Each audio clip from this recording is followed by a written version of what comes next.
When I see your heavens, the work of your fingers, the moon and stars that you set in place, what is man that you are mindful of him, and a son of man that you care for him? Yet you invite us to open ourselves to communion with you.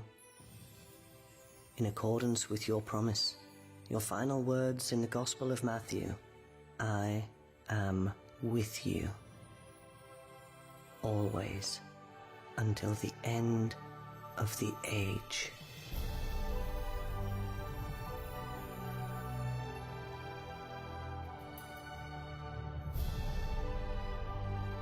God is with us every day. It is not only a spiritual closeness, it's a physical, concrete, real presence. St. Thomas Aquinas says something beautiful. There is nothing greater than this sacrament in which the gift and the giver are one. All God's gifts are, by their nature, inferior to God. If we put together all the gifts we have received from God in the order of nature, in the order of grace, we would surely have an immense list, but altogether it would not be the equivalent of the giver, while nothing is greater than this sacrament, because the gift and the giver are one.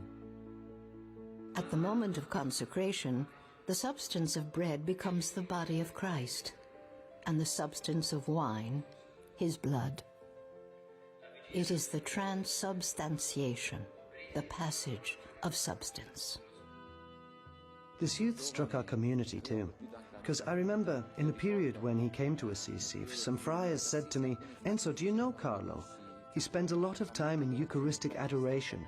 I was so about it, but no, he stunned me too, because to then discover that he used to say, people who put themselves before the sun get tanned, people who place themselves before the Eucharist become saints, well, extraordinary.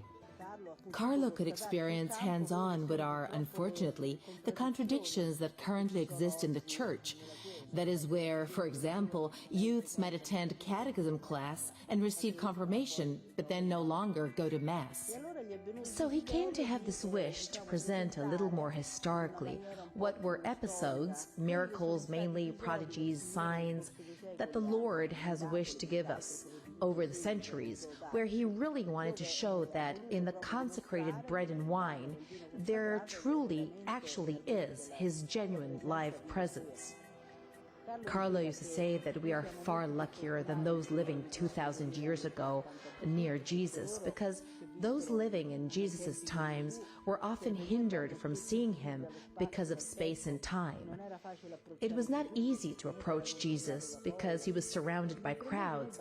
Well, we just have to go down to the closest church outside our home, and we have Jerusalem outside our house.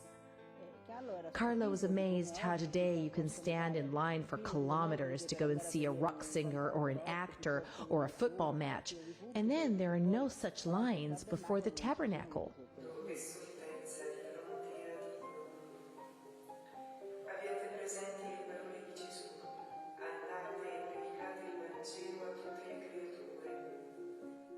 Carlo said that living this very Eucharistic dimension already places you in co-eternity. That is, you already enter the dimension of God's time, kairos, as theologians call it. That is, this time of God, this time where you are in a certain sense already in the Trinitarian dimension. And Carlo was in fact aware that the Eucharist, if taken in good faith of course, transforms you. Every time you receive the Eucharist, Carlo said, every time you take communion, you're no longer the same person, because Jesus works transformations inside you. So even if you don't realize it, he increasingly tries to transform you and make you become like him.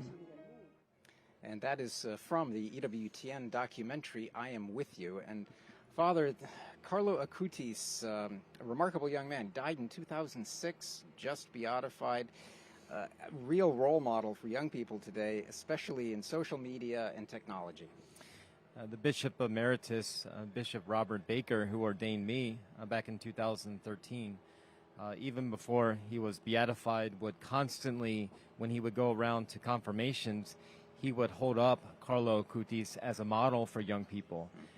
So he really is, in the way that he used social media as an instrument, as a tool of evangelization, most of all in his bearing witness to the real presence.